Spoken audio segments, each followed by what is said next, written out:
What is creativity? This is part 1 of 2 videos. Okay, by now you should have spent some time thinking about a definition for creativity and various aspects of it.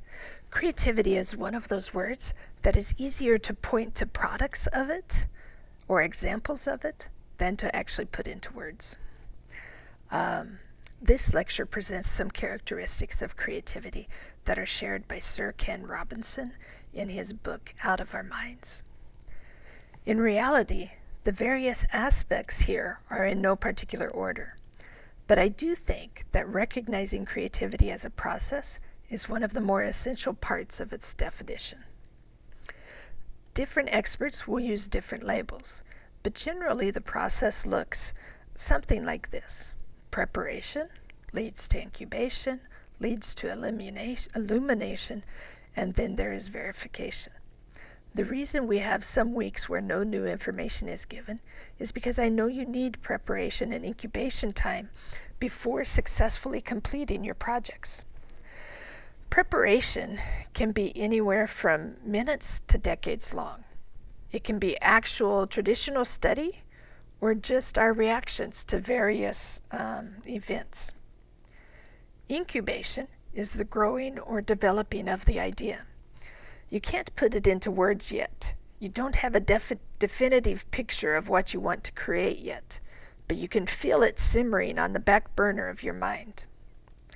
Then, after all that, you have the illumination, the aha moment, because the preparation and incubation stages are mostly subconscious.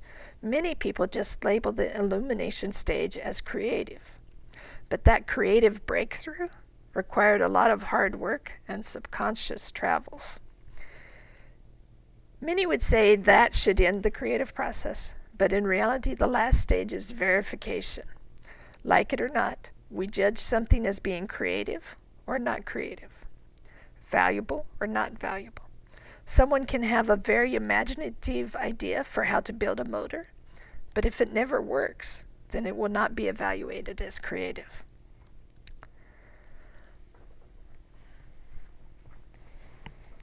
Another aspect of creativity is that it is a cultural process.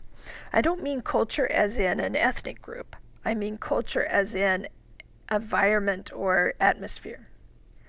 It requires a culture of innovation, true appreciation of creative intelligence rather than just academic intelligence.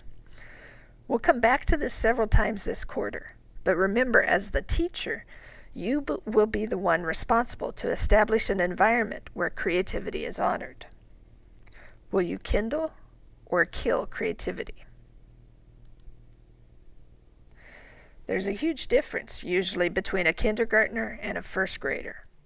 While we have a responsibility to socialize students enough to be successful throughout their academic career, do we maybe go a little far towards killing creativity instead of kindling it, allowing it to grow from a small spark to a large idea?